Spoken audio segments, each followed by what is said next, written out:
All right, let's put the women and children to bed and go looking for dinner. Jon Rothstein here on Inside College Basketball Now on CBS Sports Network. Want to remind you to subscribe to Inside College Basketball Now on both Apple and Spotify. We want to be your Bible for the college basketball season and beyond. We are the only college basketball podcast coming to you 52 weeks out of the calendar year. Also want to remind you that Inside College Basketball Now will be coming to you every Monday and Thursday at 1 o'clock Eastern. On Mondays, we will be here on CBS Sports Network. On Thursdays, it will be on YouTube. So make us part of your regular midday routine. And if you can't be with us at 1 o'clock Eastern on Mondays and Thursdays, catch us during your commute home or your early morning workout on Apple or Spotify. We need an army with us for each and every show here on Inside College Basketball Now, and we want you to be all you can be. And also a reminder to like and subscribe to Inside College Basketball Now on YouTube. We want to get up to 500 likes for this show. And a reminder as well that in addition to the shows coming to you on Mondays and Thursdays at 1 o'clock Eastern, Inside College Basketball Now will also be providing additional episodes with exclusive interviews with some of the biggest and best names in the sport. Tuesday's show will feature NC State head coach Will Wade. So we've got blizzard-like conditions here in New York City. It feels like I'm Dennis Quaid in The Day After Tomorrow. But as I said when I left home this morning, the show must go on. And this show, as always, starts with three big things. And the first big thing I want to get to is that Duke made a statement, a major statement on Saturday against Michigan, and Michigan for the first time this season looked mortal. Now let's talk about that when it comes to the Wolverines, because Michigan entering Saturday was a team that looked like it was on a different level than anybody else in college basketball. And as we have been fortunate enough to obviously have the last couple of years, there was the early bracket reveal on CBS featuring, as of Saturday, what were the top 16 seeds as of Saturday in the NCAA tournament. The top two seeds were playing Saturday in Washington, D.C. Michigan before the game was 1, Duke was 2. But the Blue Devils usurped the Wolverines with their performance on Saturday night in Washington, D.C. And for the first time this season, we saw a Michigan team looked like it was getting pushed around, looked like it had more, obviously, flaws than maybe we initially thought. And I said this in studio on CBS Sports Network on Saturday night, and I'm going to say it again. Watching Michigan, it made me feel like in Rocky IV during the scene where Ivan Drago was just pounding Rocky Balboa into submission, and Rocky caught him with a hard right hook, and the Russian was cut. And that's what I felt like watching the game, because Duke dominated Michigan on the backboard 41-28. Going into the game, talking to coaches that have played Michigan this year, every coach said the same thing. You have to make 10 or more threes to have a chance to beat Michigan, because they take away everything you want to do offensively in the paint. Remember, Wisconsin had to make 15 threes to beat the Wolverines during, obviously, that epic game earlier this season in Ann Arbor on CBS. Duke made 6 threes, still won the game. Duke also, as expected, got a major game from Cam Boozer, the clear favorite to be the National Player of the Year. 18, 10 rebounds, 7 assists. But to me, we also saw another presence emerge for Duke. And I have talked ad nauseum about the fact that Isaiah Evans is the guy that has to play at an all-conference caliber level for Duke to have a chance to go back to the Final Four for the second straight year under Jon Scheyer. Now, all of a sudden, I think a different piece has emerged in addition to Evans. Duke, without question, needs Isaiah Evans' offense. But keeping Pat Gongba on the floor for Duke and allowing Duke to have he and Cam Boozer on the floor at the same time now, defensively on the backboards, makes a major difference for the Blue Devils. I looked up the numbers before I got on the air. Gongba in games this season where he plays 25 minutes or more is averaging 11.3 points, 6.2 rebounds, and just under 2 blocks. This is a guy right now who, again, was out of the lineup a couple of weeks ago with injury. To me, is a major key for the Blue Devils moving forward. And Duke, with that win, usurped Michigan on the 1 line, and now is in the pole position to be the top overall seed on Selection Sunday. That would mean the 1 seed in the East. That would mean first and second round games in Greenville, and that would mean Sweet 16 and Elite 8 games in Washington, D.C., where Duke obviously played Michigan on Saturday. Michigan did not get much from its backcourt. Michigan did not get much from Elliot Cadeau, who did not make his first field goal until a 3-point shot late in the game. And now we're starting to see, I think, a little bit more balance across the top of college basketball. And for me, watching Saturday, starting with the bracket reveal on CBS, then watching all the great games we had, and I'm going to obviously get into them throughout this show. Arizona going on the road to Houston. Obviously just major teams and brands playing. The epic finish in the UCLA-Illinois game between the Bruins and the Illini in overtime, where Donovan Dent went coast to coast like Tyus Edney in 1995. The sport that we have right now has never been better in all my years covering it on the national beat. And look, I am not the type of person to compare, obviously, different sports to one another because I only focus on college basketball. But from everything I gather and from everything that I hear from people who are not 100% immersed in college basketball, they have been more drawn in by the product this season than any other season in college basketball. The storylines are off the charts. The players are off the charts. This is the deepest freshman class that we have seen in my years covering the sport. And now the brands at the top of the sport are obviously headlined by the 2 teams we saw on Saturday night in D.C., Duke and Michigan. And look, I've said this before, I will say it again. We cannot take for granted the job that Jon Scheyer has done at Duke following Mike Krzyzewski. You can't take it for granted because in sports, you never want to be the guy that is going to follow the guy. It is not something, obviously, that has ever been an advantageous situation. Jon Scheyer had never been a head coach before he became the Duke head coach. I remember 5 years ago now, when I was in the bubble in Indianapolis, I was chasing the story because Jon Scheyer had his goals and aspirations set on being DePaul's head coach, and he couldn't get the DePaul job. Now, 5 years later, he's one of the faces of the sport. Duke is 25-2. Think about what this guy has done in his time as Duke's head coach. First year, wins the ACC tournament, loses in the NCAA tournament to Tennessee. Next year, Elite 8.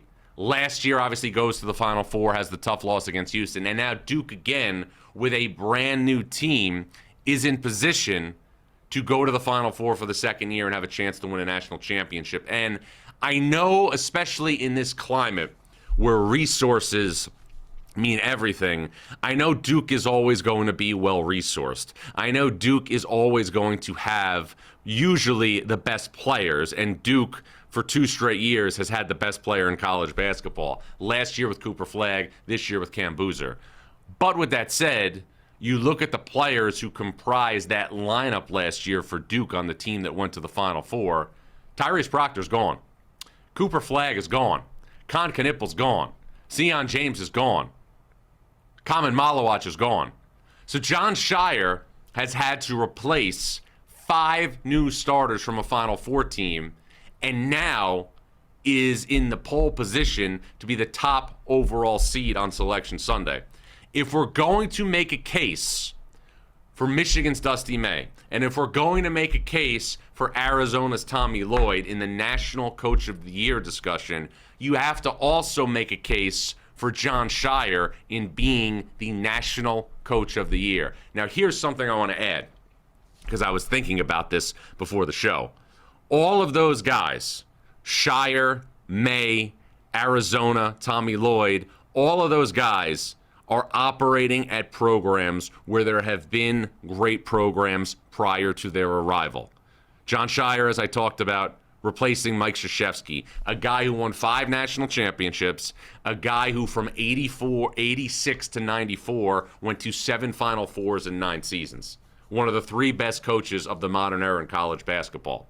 Michigan, obviously, with Dusty May, is obviously in a program where John Beilein went to 2 national title games, Steve Fisher went to 2 national title games, and obviously won a national championship, Steve Fisher did, in 1989. And Tommy Lloyd's also at a place where he won a national championship, or when Arizona won a national championship with Lute Olson in 97, and Arizona has went to the Final Four 4 times. And I'm going to get into Arizona later in the show. But why am I laying this all out? All 3 of those guys deserve to be on the list in the National Coach of the Year race. But if you're asking me now, who would I vote for still? I would give my vote to Fred Hoiberg. Because Nebraska is on track right now, and there's a lot of basketball to be played, and Nebraska still has to go to the West Coast to play USC and UCLA. But Fred Hoiberg has Nebraska in position to be a 3 seed in the NCAA tournament. Nebraska, as I have talked about ad nauseum on this show, has never won an NCAA tournament game, and that is likely set to change here in the next couple of weeks if Nebraska can maintain its seed and beat a double-digit seed in the round of 64. And I'm on the record, if that happens, if Nebraska wins a game in the NCAA tournament for the first time ever before the start of next season, I'm going to Lincoln. I'm going to put my credit card down at the bar, and I am going to treat for 1 hour Nebraska fans to their beverage and maybe an appetizer as well of choice. I had touched on Arizona. Arizona always keeps delivering away from home. What does that mean for the Wildcats during March Madness? We will get into that and more when we return. Jon Rothstein here on Inside College Basketball Now on CBS Sports Network.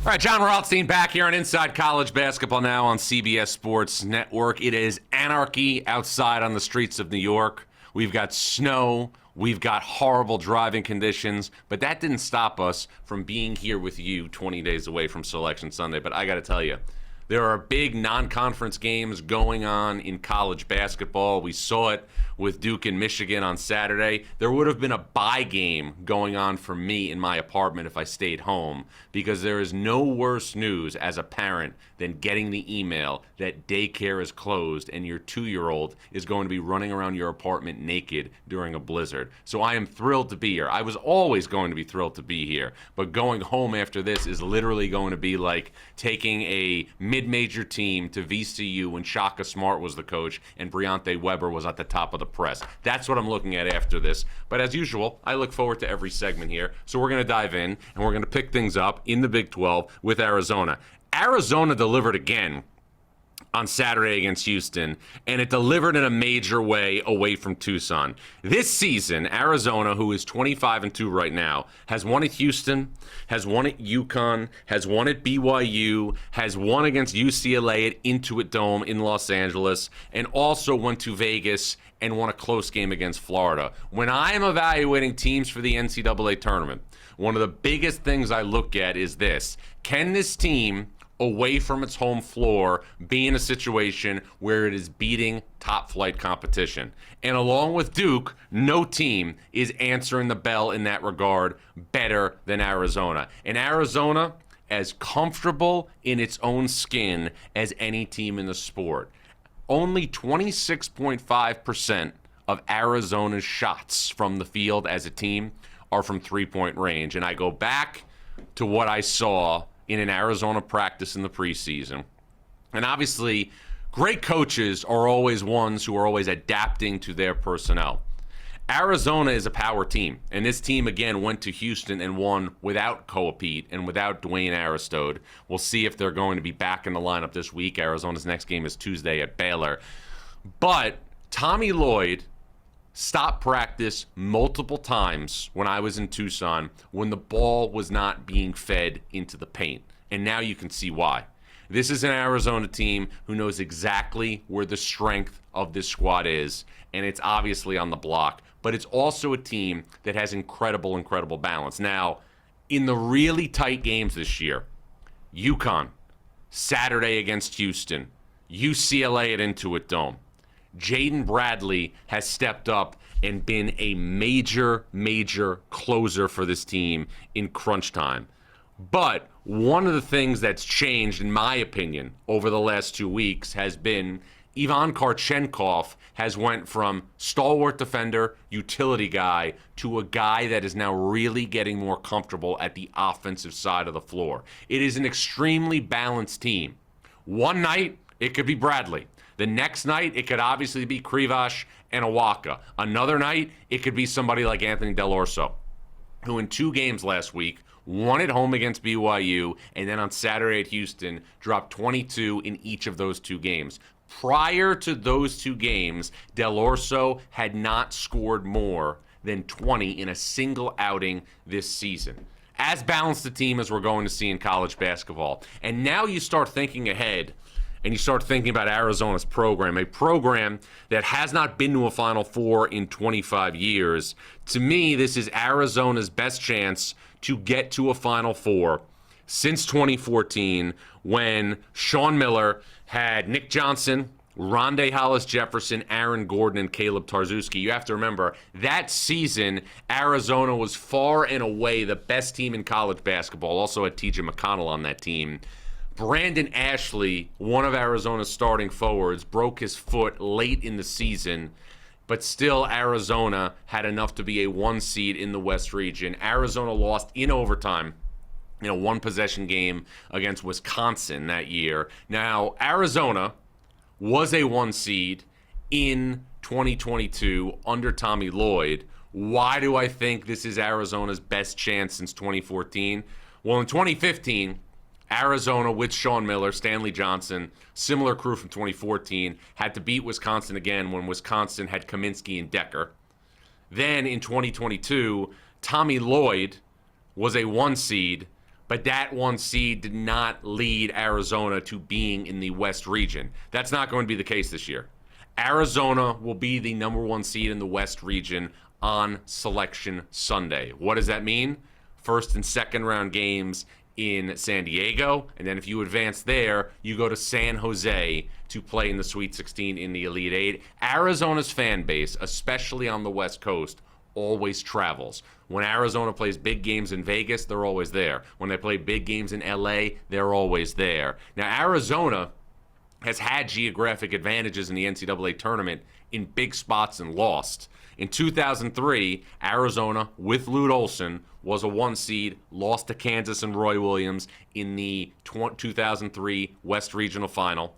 And then also Arizona with Tommy Lloyd 2 years ago, when the West Regional was in Los Angeles. Arizona was a 2 seed. Carolina was a 1 seed that year. Arizona lost to Clemson in Los Angeles when Brad Brownell's team got to the Elite Eight, and then lost to Alabama. Alabama went to the Final Four for the first time in program history. Arizona is set up for a breakthrough, and Tommy Lloyd, we've had him on this show, he talked about that. Stay the course. Sooner or later, you got to break through. But if you look right now at the last couple of years since Tommy Lloyd has been Arizona's head coach, Arizona has always been in position to get to a Final Four in the NCAA tournament.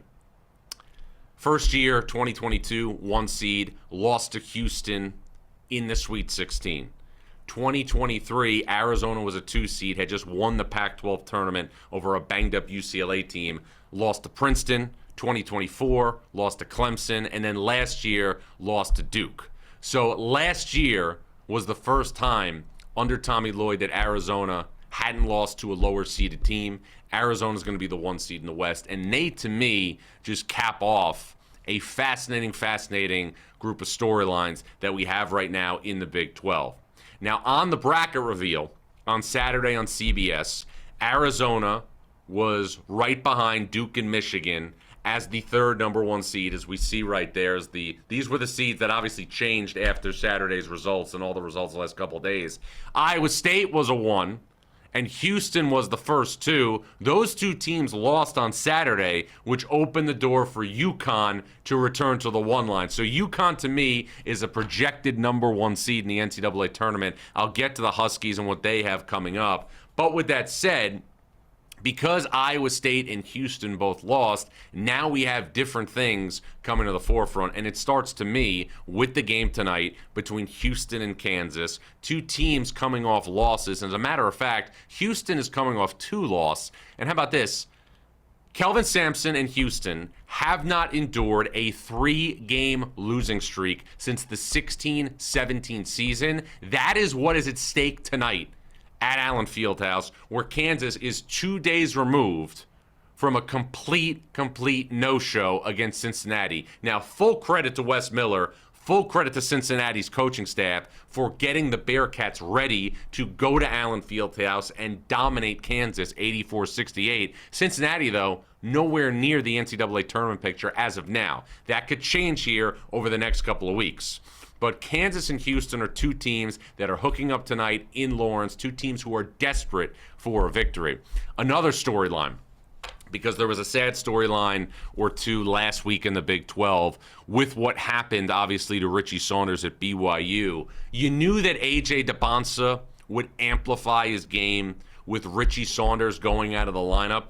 You didn't know he would do it to this level. In the 2 games since Richie Saunders has went out of BYU's lineup due to a season-ending ACL injury, A.J. DeBonsa is averaging 32 points per game, 8.5 rebounds per game, 5.5 assists per game, shooting better than 50 from the field, shooting 40 from 3. He has put on his Superman cape, and he now looks like somebody who is playing at a Carmelo Anthony Syracuse freshman year type of level.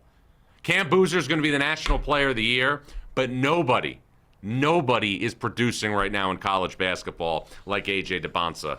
A lot of big games this time of year. A lot of big games this week. None are bigger than Wednesday night in Hartford. UConn against St. John's. The Red Storm vying for their second consecutive outright Big East regular season title. But the Huskies had a championship-level response on Saturday in Philadelphia against Villanova. I break down all that and more when we return. Jon Rothstein here on Inside College Basketball Now on CBS Sports Network.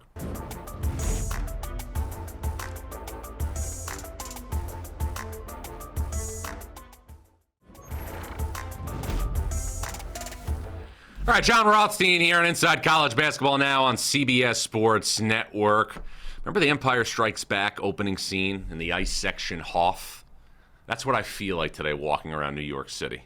Hopefully my fate is a lot better than that of Harrison Ford and Mark Hamill. But that's neither here nor there, because this too shall pass, the weather shall pass, the snow and ice will melt, and that will lead to what's in store Wednesday night in Hartford between UConn and St. John's, which isn't just the game of the year in the Big East. It's one of the games of the year in college basketball. Now, I sat right here in this studio throughout the offseason, and I love this studio. I'm so attached to this studio because when you're in a place long enough, you feel like it's home, and I feel at home in this studio. And one of the things when I was looking ahead to this season that I really looked at hard was that St. John's and UConn was the burgeoning rivalry in college basketball. And up until last season, it had not been a rivalry because UConn was so dominant. I went back and I looked at it. Luke Hornacek retired in 1992. From 1992 up until now, UConn has won 6 national championships, and St. John's has won 6 NCAA tournament games. That tells you all you need to know about the history of these two programs. But Rick Pitino has changed all that. Rick Pitino moved the needle, even though St. John's didn't have the ending of the season that it wanted last year when it lost to Arkansas in the second round of the NCAA tournament. But Rick Pitino is showing this season that St. John's run last year was no fluke. St. John's has won 13 games in a row. St. John's defensive performance on Saturday against Creighton was ridiculous, and I'm going to put it into context.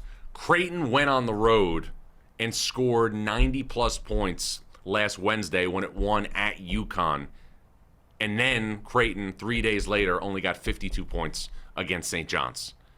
St. John's decision to put Dylan Mitchell into a more expanded role changed this season, and I said it early in the season when I was at a St. John's practice. I said it, obviously, when I saw St. John's having point guard issues early in the season. Dylan Mitchell is to this St. John's team what Andre Jackson was to the first UConn team in 2023 when Dan Hurley won a national title at UConn. And in his last 3 games, Mitchell has 17 assists and 1 turnover. Another storyline that's happening with St. John's is right now the burgeoning play of Bryce Hopkins at power forward. Bryce Hopkins in his last 2 games has gotten 38 and 20. Bryce Hopkins dropped 15 and 10 on Saturday against Creighton. This is the player that we saw before he had an injury. And you add those two with Zuby Ejiofor, you can make a case that St. John's front court with Mitchell, Hopkins, and Ejiofor, I'm not saying they're better than these programs, but you can make a case that St. John's front court deserves to be in the conversation when you talk about the Michigan front court, when you talk about the Florida front court, when you talk about the North Carolina front court. Those are fair conversations to have. Now, with that said, UConn is a proud champion. UConn came out and was dominant on the road at Villanova on Saturday night in Philadelphia. And to me, a big thing to keep an eye on in this game, Wednesday night in Hartford, a game that you want to be locked in on like it's the Super Bowl, is this. UConn was not able to get major mileage out of its bench when St. John's played UConn a couple of weeks ago at Madison Square Garden. Only one player off the bench for Dan Hurley's squad played double-figure minutes. UConn on Saturday against Villanova had 22 points off the bench. It had 6 against St. John's at Madison Square Garden. Role players always play better at home. Another thing to keep an eye on, St. John's physically overwhelmed UConn in the paint and on the backboard the first time these two teams played. Will Reed, will Caravan be able to stay on the floor for the Huskies?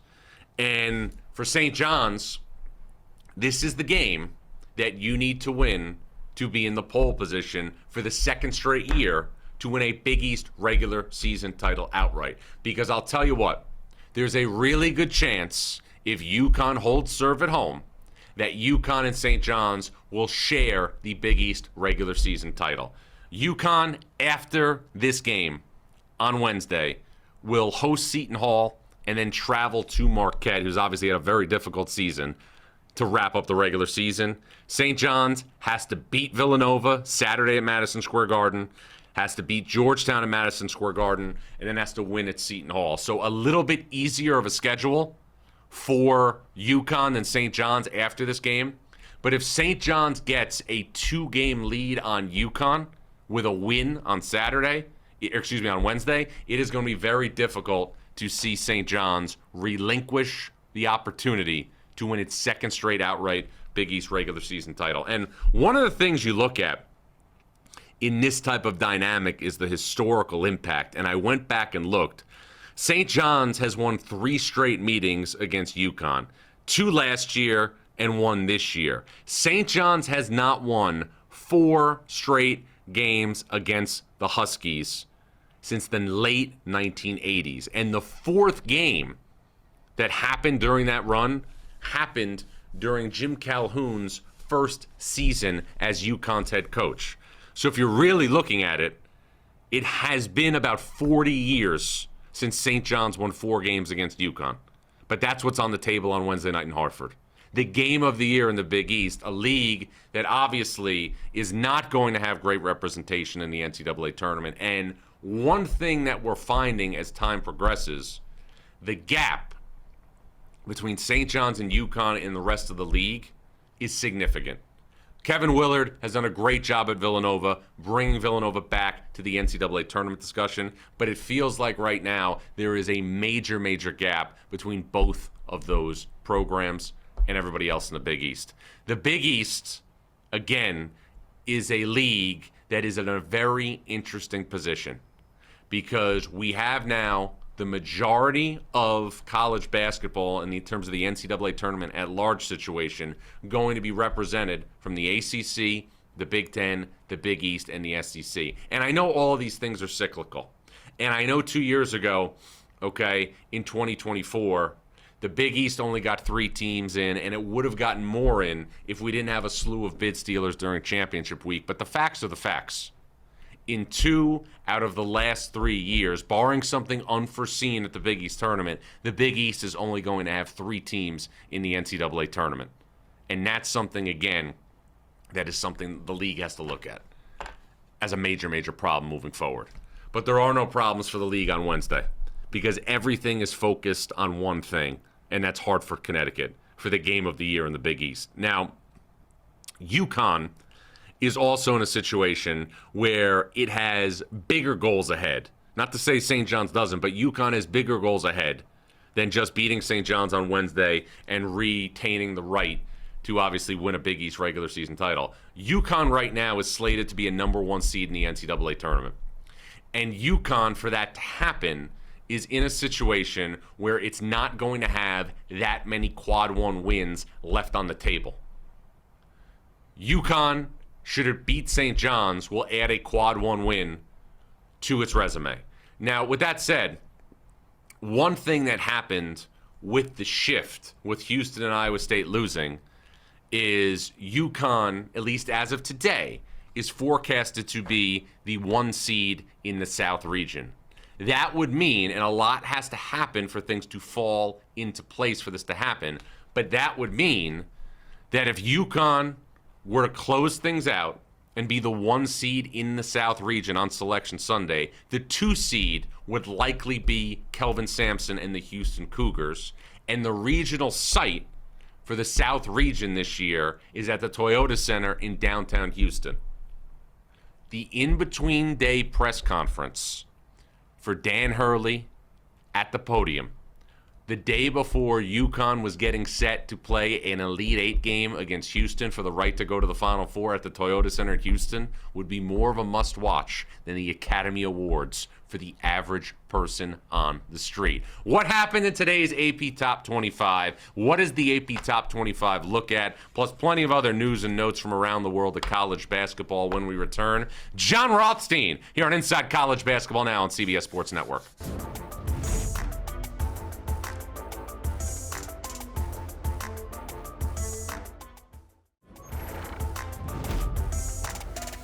All right, Jon Rothstein back here on Inside College Basketball Now on CBS Sports Network. Want to remind you to subscribe to Inside College Basketball Now on both Apple and Spotify. We want to be your Bible for the college basketball season and beyond. We are the only college basketball podcast coming to you 52 weeks out of the calendar year. Also want to remind you to like and subscribe to Inside College Basketball Now on YouTube. We want to get up to 500 likes on this show. So please remember, we need an army with us for each and every show here on Inside College Basketball Now, and we need you to be all you can be. And also a programming note, at 1 o'clock on Mondays and Thursdays, we will be coming to you with live episodes of Inside College Basketball Now. The 1 o'clock show on Mondays will be right here on CBS Sports Network. And in addition to those shows, we will be bringing you additional episodes featuring exclusive interviews with some of the biggest and best names in the sport. Tuesday's show, I catch up with NC State head coach Will Wade. But as always right now, I'm going to take a look at this week's AP Top 25, which was released earlier this hour, and give you my thoughts. So let's roll it out right here. Duke, Arizona, Michigan, I'm in full agreement right there at the top. I, however, have UConn higher than Iowa State and Houston, so I disagree with that right off the top. I think the Huskies should be in the pole position if they are also going to be considered to be a number 1 seed in the NCAA tournament, so I have an issue there. Florida at 7, I got no problems with. Let's go to the next line, please. Purdue, Gonzaga, Illinois. That, to me, is a little bit high for the Zags, but I don't have too big a problem with it. Virginia at 11 is surprising to me. I know they're 24-3, but Virginia at 11 is a little bit too rich for my blood. Nebraska is at 12. I have Michigan State actually a little bit higher because the Spartans did win on Sunday against Ohio State. Kansas is at 14. That's interesting that Virginia is that high. St. John's, Texas Tech, Alabama, Carolina. Don't have a problem there. BYU, Arkansas. Miami at 21 is a little high for me. Obviously, Miami not playing the greatest schedule. I know they are 27-0. It's going to be really interesting to see what happens if Miami does not win the MAC Conference tournament. Let's go to the next slide, please. Tennessee, St. Louis, Louisville, and Vanderbilt.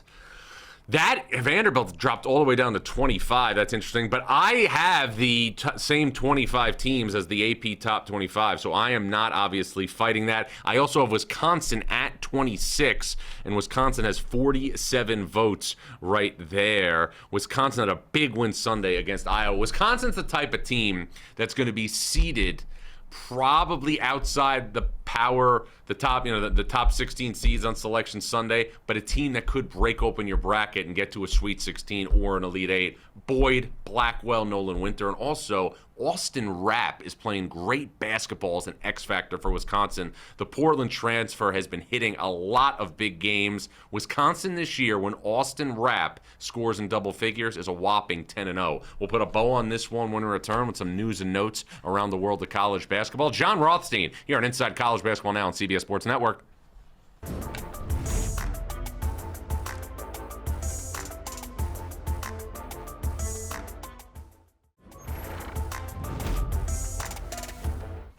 All right, welcome back to Inside College Basketball Now with Jon Rothstein here on CBS Sports Network. We're about to put a bow on the show with some news and notes from around the world of college hoops. We start with three good nuggets. Nugget number one, raising the wattage with JT Toppin out now for the season for Texas Tech with an ACL injury. The guy whose numbers could spike for the Red Raiders is Lawan Watts. He had 19 and 6 in Saturday's win against Kansas State. Put that name in bold print. You see right there the numbers this season for Lawan Watts. It would not shock me to see those numbers amplify moving forward. Nugget number two, Billy the Kid. I'm talking about Arkansas's Billy Richmond. In Arkansas's last 3 games, Richmond has scored 20 or more points in all 3 outings. He's averaging 22 points per game during that stretch. Prior to this 3-game stretch with an average of 22 points in a game, Richmond had never scored more than 14 in a single game this season. Richmond, to me, one of the top utility players in college basketball, but now he's starting to show a knack for scoring the ball. Nugget number 3, huffing and puffing. I'm talking about an update I received from Mark Few on Gonzaga's Braden Huff, who obviously was playing like an All-American prior to going out with a knee injury. According to Mark Few, Braden Huff is just getting ready to be off crutches and walking in a few days. This was on Friday. He's about 5 weeks into his 8-week recovery timetable and hasn't played since January 8th. You see the numbers right there, just under 18 points a game to go with 5.6 rebounds per game. Look, judging by the timeline Mark Few has given me, I would say it's probably unlikely that Braden Huff is going to be back for the West Coast Conference Tournament. The West Coast Conference Tournament will now be in the semifinals and the finals 3 weeks from tonight. It'll actually be the semifinals 3 weeks from tonight. The championship game is always on Tuesday. So if you're Gonzaga right now and you're 27-2 and you're rolling along, you don't want to be in a situation, obviously, where you use Braden Huff if you don't have to. I think the plan, just from what I'm gathering, is to have this guy ready for the NCAA tournament. Anything sooner than that would be a major bonus. And this is a big week in the West Coast Conference. Wednesday night on CBS Sports Network, late, 11 o'clock, Santa Clara is going to play at St. Mary's. The Broncos have already beaten the Gales once this season. This is a major quad one opportunity for Santa Clara. Santa Clara has never been to the NCAA tournament under Herb Sendek. He's done everything else with the Broncos. Multiple 20-win seasons. Put Jalen Williams in the NBA. Put Brandon Pajemski in the NBA.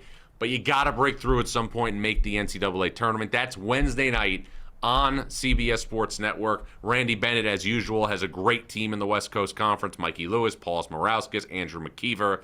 And then on Saturday, in Moraga, St. Mary's and Gonzaga will meet for the final time in a regular season as members of the West Coast Conference. So I'm getting a little melancholy right here on Inside College Basketball Now. I'm not yet getting fatoots, but I'm getting a little verklempt. All right, 5 games to watch now for this week in college hoops. Tonight, big Monday, Louisville at North Carolina. Carolina got Henry Vesser back against Syracuse on Saturday. North Carolina still obviously waiting on Caleb Wilson, who's out with a hand injury. I touched on the second game up there tonight. Houston against Kansas at Allen Fieldhouse.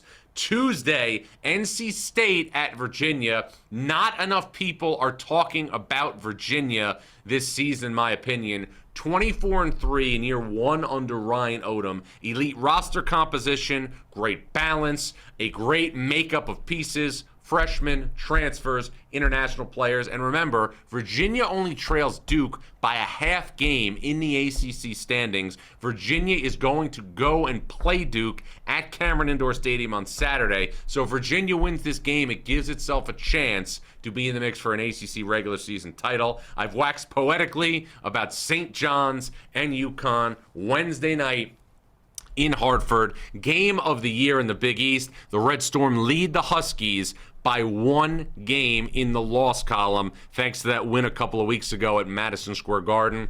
This game will determine most likely who is the Big East regular season champion. And look, if UConn wins, there's a good chance these two teams are going to share the Big East regular season title, but only if St. John's wins out. St. John's still has to play Villanova at home. St. John's also has to play at Seton Hall and host Georgetown. St. John's wins this game, though. I don't see St. John's losing a two-game lead over UConn in the loss column. Then Florida against Texas. Florida has played great basketball in 2026. The Gators have won 12 SEC games. 10 have come by double figures. Texas, somewhere in the middle of the bracket right now. Sean Miller has done a great job rallying the Longhorns in SEC play, but this is the type of win for Texas that could bump the Longhorns a seed line on Selection Sunday. 5 under-the-radar games now for this week, and when I break down these games, I do it obviously from now, which is Monday at 1:54, until I come back in this chair, which will be Thursday afternoon at 1 o'clock Eastern. Tennessee at Missouri coming up on Tuesday night in Columbia. Missouri right on the bubble. Another opportunity to get a quad one win at home. Meanwhile, Tennessee has won 8 of 9, getting great play from Nate Ament, getting good play as well from Jacoby Gillespie, Felix Okpara, Rick Barnes' team a little bit off the radar this season, but still at winners of 8 of their last 9. USC at UCLA Tuesday night at 11. A great rivalry game at Pauley Pavilion. USC did a major detriment to its NCAA tournament resume on Saturday by losing at home against Oregon. UCLA, meanwhile, had one of the great finishes we have seen this season. Donovan Dent going coast to coast, finishing the game off in overtime against Illinois. Shades of Tyus Edney in 1995 in the second round of the NCAA tournament. Dent finished that game for the Bruins with 15 assists and no turnovers. Mick Cronin is a defensive-minded coach. He does not have a strong defensive team. He downshifted on Saturday against Illinois to a smaller lineup with Tyler Bilodeau as a face-up 5-man. Bruins can really score, but not a vintage Mick Cronin defense by any stretch of the imagination. A&M at Arkansas, Wednesday night. Darius Acuff, to me, the best point guard in college basketball. And then Wednesday, Utah State at San Diego State. The Aztecs at large hopes for the NCAA tournament are on life support after losses last week to Grand Canyon and Colorado State. San Diego State, though, quad one opportunity against Utah State, quad one opportunity Saturday against New Mexico on CBS in Albuquerque. And then the big one, Wednesday night in Moraga on CBS Sports Network, Santa Clara at St. Mary's. A regular season sweep over St. Mary's would go a long way to getting Santa Clara closer and closer to its first NCAA tournament berth under Herb Sendek. Want to remind everybody, I will be back 1 o'clock on Thursday. I'll be back also this week on CBS Sports Network, and I will be back on Inside College Basketball Now Tuesday with NC State's Will Wade. This is only February, but do you hear that? March is coming. This was Inside College Basketball Now with Jon Rothstein on CBS Sports Network.